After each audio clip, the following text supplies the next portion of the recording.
साबिक DG ISI Faiz Hamid को 14 साल कैद बमुशक्कत की सजा। ISPR के मुताबिक पाकिस्तान आर्मी एक्ट के तहत फैज हमीद के खिलाफ फील्ड जनरल कोर्ट मार्शल की कार्रवाई का अमल 15 माह तक जारी रहा। 12 अगस्त 2024 को शुरू होने वाली कार्रवाई में फैज हमीद पर 4 संगीन इल्जामात की समाअत की गई। इल्जामात में सियासी सरगर्मियों में मदाखलत, ऑफिशियल सीक्रेट एक्ट की खिलाफ वर्जी शामिल, इख्तियारात और सरकारी वसाइल के गलत इस्तेमाल, अफराद को नुकसान पहुंचाने के इल्जामात साबित हुए। तवील कानूनी कार्रवाई के बाद तमाम इल्जामात में कसूरवार पाया। सियासी अनासर के साथ मुबैना सियासी इश्ताल अंगेजी और अदम इस्तेकाम के मामलात अलग से निपटाए जा रहे हैं। फैज हमीद को तमाम कानूनी हुकूक और अपनी पसंद की दिफाई टीम फ्राहम की गई। फैसले के खिलाफ मुतल्लका फोरम पर अपील का हक हासिल है। सजा का इतलाक आज से हो गया।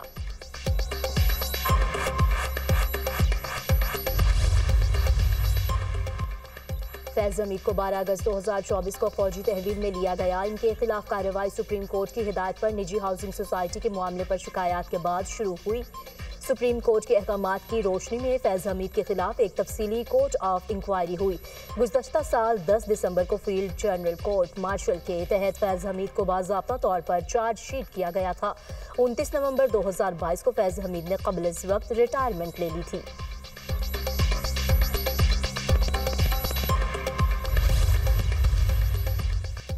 कौम बरसों फैज हमीद और जनरल रिटायर्ड बाजवा के बोए बीजों की फसल काटेगी। ताकत इख्तदार को अल्लाह की अता समझकर मखलूक के लिए इस्तेमाल की तौफीक अता फरमाए।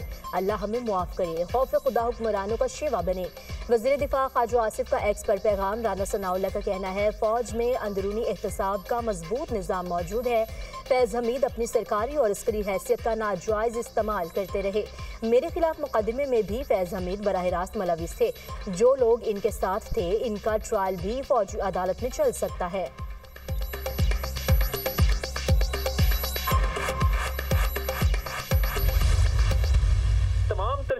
तमाम तर सबूत और तमाम तर जो गवाहों के बयान कलमबंद किए गए, उससे ये साबित हुआ कि फैज हमीद इन्वॉल्व थे। ना सिर्फ पॉलिटिकल इन्वॉल्वमेंट थी उनकी, PTI के सियासी मुशीर थे, इंतशार फैलाने में, एजिटेशन करने में, स्टेट के खिलाफ इकदाम करने में उनका भरपूर किरदार है। तो बतौर सियासी एडवाइजर टू PTI उन्होंने ये तमाम इकदाम किए। शफाफ ट्रायल के बाद और एक लीगल प्रोसेस को फॉलो करने के बाद आज इंसाफ हुआ है।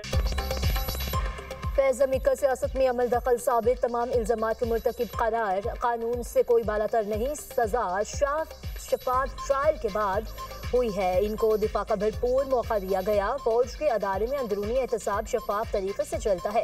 ये मुख्तलिफ चीज़ों में PTI के एडवाइजर थे। वफाकी वज़ीर इत्तलात तारक की गुफ्तगू। कहा फैज हमीद ने रिटायरमेंट के बाद PTI के साथ मिलकर सियासी मुदाखलत की, अपनी अथॉरिटी का गलत इस्तेमाल किया। केस में किसका क्या किरदार था वो अब सामने आ जाएगा। सेनेटर आबिद शेर अली का कहना है कि फैसला अहम इशारा है। मुस्तकबिल में ऐसी गैर आइनी सरगर्मियों को बर्दाश्त नहीं किया जाएगा। फैज हमीद ने अपने ओहदे के दौरान सियासी अमल में मुदाखलत की, इंजीनियरिंग फैसले और बानी PTI की सियासी तक़वियत में मरकजी किरदार अदा किया। इससे मुल्की जमहूरियत और अदालों का तवाज़ुन बिगड़ गया।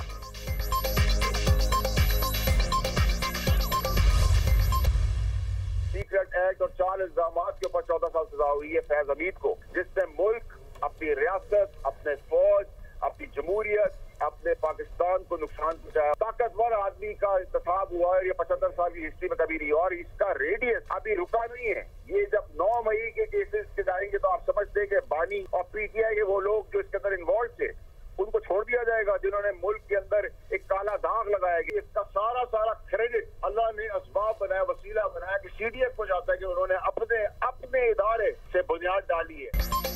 जो पाकिस्तान को नुकसान पहुंचाएगा इसकी कुर्सी खींच ली जाएगी। फैज हमीद की सजा से ये वाज़ेह हो गया। सेनेटर फैसल वावजा का कहना है कि मेरी तमाम बातें सच साबित हो रही हैं।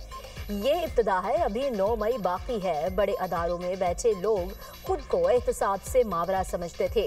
पहले गरीब आदमी का एहतसाब होता था, अब ऐसा नहीं होगा। गवर्नर खैबर पख्तूनख्वा फैसल करीम कुंजी कहते हैं जो खुद को रियासत पाकिस्तान से बालातर समझेगा इसे सजा मिलेगी।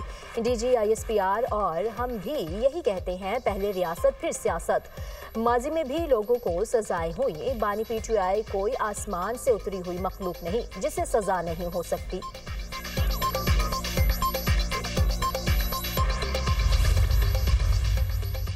कानूनी माहिरीन का फैसले पर इत्मीनान का इजहार। अख्तर औसाफ का कहना है कि फैज़ हमीद ने इख्तियारात का नाजायज़ इस्तेमाल किया। कोई भी कानून से मुबर्रा नहीं, जो कानून को तोड़ेगा गिरफ्त में आएगा। एहसन भून बोले, आर्मी का अंदरूनी एहतसाब का सिस्टम बहुत फाल है। फैज़ हमीद को अपनी पसंद के वकीला की टीम का हक मिला, सारे तकाजे पूरे किए गए। माहिर कानून राजा खालिद ने कहा, फौज के अदारे ने मिसाल कायम कर दी। शायद लोग समझते थे ताकतवर शख्सियात का एहतसाब मुमकिन नहीं। अदारे ने बताया, कोई इख्तियारात का नाजायज़ इस्तेमाल करेगा तो कार्रवाई होगी।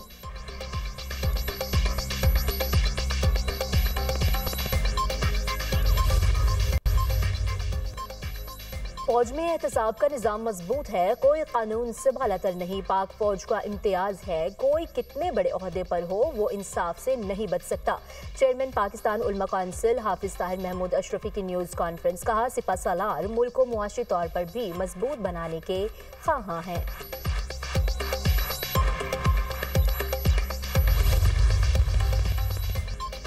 वज़ीर आला खैबर पख्तूनख्वा बानी PTI से मुलाकात के लिए दाहगल नाके पर पहुंच गए। सुहेल आफरीदी का नाम मुलाकातियों की फहरिस्त में शामिल। पुलिस ने वज़ीर आला KP सुहेल आफरीदी को दाहगल नाके पर रोक लिया। सुहेल आफरीदी सरकारी प्रोटोकॉल के साथ अडियाला जेल दाहगल नाके पर पहुंचे। उधर इलेक्शन कमीशन ने वज़ीर आला खैबर पख्तूनख्वा सुहेल आफरीदी को 16 दिसंबर को तलब कर लिया। इलेक्शन कमीशन में ज़ाब्ता इखलाक की खिलाफ वर्जी के केस पर समाअत 16 दिसंबर को होगी।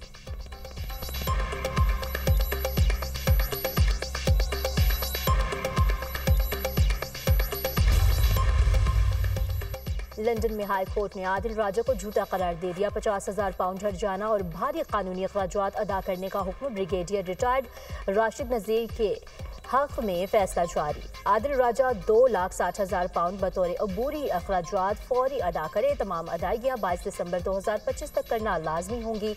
हुक्म न मानने पर तौहीन अदालत जुर्माना और जेल होगी।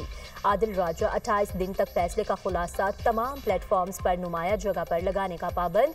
फैसले के मुताबिक जून 2022 के तमाम इल्जामात बेबुनियाद, बिला सबूत और झूठ पर मबनी थे। पंजाब इलेक्शन मुबैना मुलाकातों और रजीम चेंज से मुताल्लिक तमाम बयानिए झूठ थे। आदिल राजा के इल्जामात का मकसद किरदार कशी था। प्रोपेगेंडे का हकीकत से कोई ताल्लुक नहीं। फैसले का लिंक हर प्लेटफॉर्म पर वाज़ेह और नुमाया रहेगा। अफगान सरजमीन से होने वाली दहशतगर्दी पाकिस्तान के लिए संगीन खतरा। अफगान तालिबान ने TTP के खिलाफ कार्रवाई ना की तो पाकिस्तान अपने तहफ़्फ़ुज़ के लिए इक़दाम करेगा।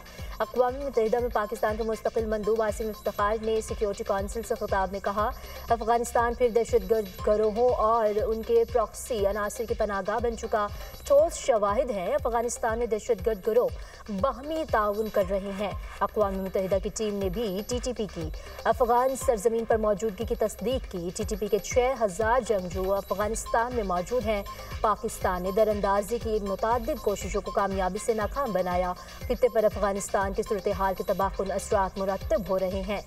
जंग खत्म हो चुकी, अफगान महाजरीन वतन वापस जाएं। एक बदखा, मौके परस्त और बिगाड़ पैदा करने वाला मुल्क पाकिस्तान मुखालिफ दहशतगर्द और प्रॉक्सीज को बढ़ाने के लिए सरगर्म है। आसिम इफ्तिखार के नाम लिए बगैर भारत पर तनकीद।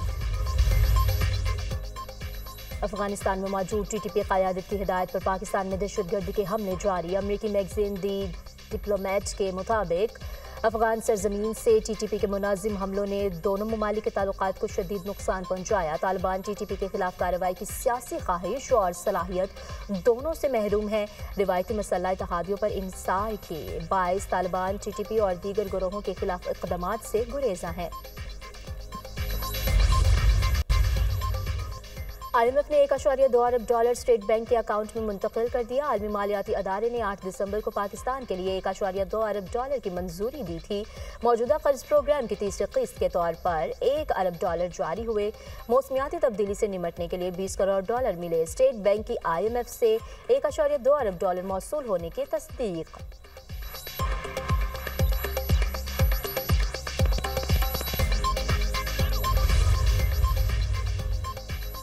पाकिस्तान स्टॉक मार्केट में ट्रेडिंग का इख्तिताम मनफी जोन में हुआ। 100 इंडेक्स 877 पॉइंट्स कमी से 1,68,574 पॉइंट्स पर बंद हुआ। आलमी और मकामी सतह पर सोने की कीमत में इजाफा रिकॉर्ड।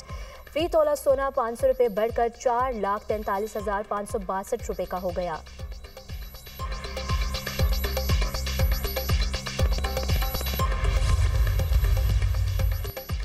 कराची में ड्रोन के जरिए ई चालान का सिलसिला शुरू। सदर ज़ेबुलनिसा स्ट्रीट, प्रेडी एम्प्रेस मार्केट और अतराफ के इलाकों में ड्रोन की परवाज। ट्रैफिक पुलिस और सेफ सिटी अथॉरिटी की टीम ने शहर के मुख्तलिफ शाहराहों पर चालान किए। ट्रैफिक पुलिस कराची और सेफ सिटी अथॉरिटी के नुमाइंदों ने ड्रोन के जरिए नो पार्किंग की खिलाफ वर्जी पर चालान किए। DIG ट्रैफिक पीर मोहम्मद शाह ने कहा, नो पार्किंग, डबल और ट्रिपल पार्किंग में खड़ी गाड़ियों के ई चालान किए गए।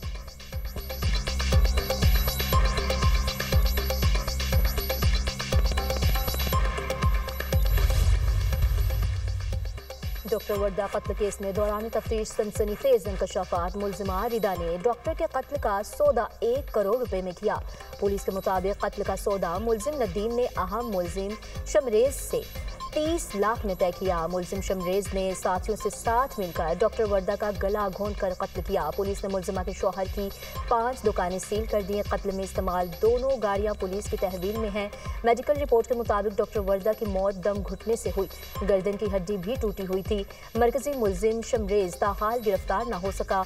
उधर एडिशनल IG एबटाबाद सोनिया शमरोज का बतौर मेंबर JIT नोटिफिकेशन जारी। सोनिया शमरोज JIT में डॉक्टर वर्दा केस की तहकीकात करेंगी। और नेशनल गेम्स में ख़वातीन स्विमिंग मुकाबले इख्तिताम पजीर। पाक आर्मी ने 12 गोल्ड मेडल्स के साथ जनरल ट्रॉफी अपने नाम कर ली, जहां आला नबी बेहतरीन स्विमर करार। सिंध ने 4 गोल्ड मेडल्स के साथ दूसरी पोजीशन हासिल की। 3 गोल्ड मेडल के साथ वापडा के स्विमर्स का तीसरा नंबर रहा। रेसलिंग में वापडा ने 5 गोल्ड मेडल के साथ मैदान मार लिया।